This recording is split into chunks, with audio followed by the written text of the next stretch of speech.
Good morning mga ka-reel natin dyan. So, ipapakita ko sa inyo kung paano ako magpapakain ng aking alaga. Tara, samahan niyo ako. Ito na pala yung mga pagkain nila. Yan, kita na. So, medyo napaparami ko, pero hindi talaga ganito ang tuwing magpapakain ako. So, yung kanin ko dyan, so, pinaubos ko na. So, yan. Pero hindi naman ganun karami ka. Talaga as in dami. So, nilalagyan ko na palang halo ng tugtod para di ako mamulubi.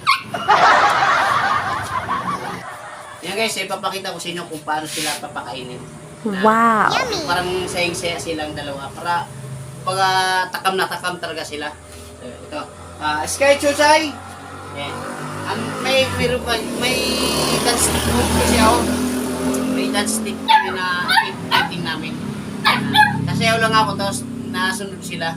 So, sinasanay ko sila para mas maganda-ganda naman tingnan. So, imi-imi lang. Akin lang naman style to ha. Pero gusto ko lang i-share sa inyo.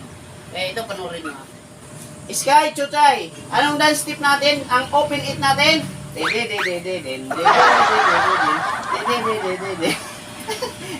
Nakita nyo, si Sky oh.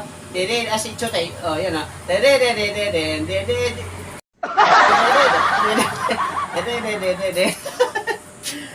So, kaya pakainin ko na sila.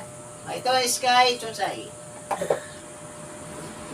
So, pag pinapakain ko pala sila, himas-himas ko yung ulo nila para sa ganun paglaki nila. Hindi sila yung ang aso kasi pag pinakain to, hindi sila sanay sa himas-himas. Nangir-ngir sila. Dinadong ganun eh. So, abang malit pa lang sila yan, ganyan. Sanay na para kahit paglaki nila, kahit himasin ng mga bata, hindi sila kinakagat. Wow! Right mga karel, mga aking mga palos, pinashare ko lang sa inyo kung ano ang style ko, paano ako mag-alaga ng hayop. Okay, salamat!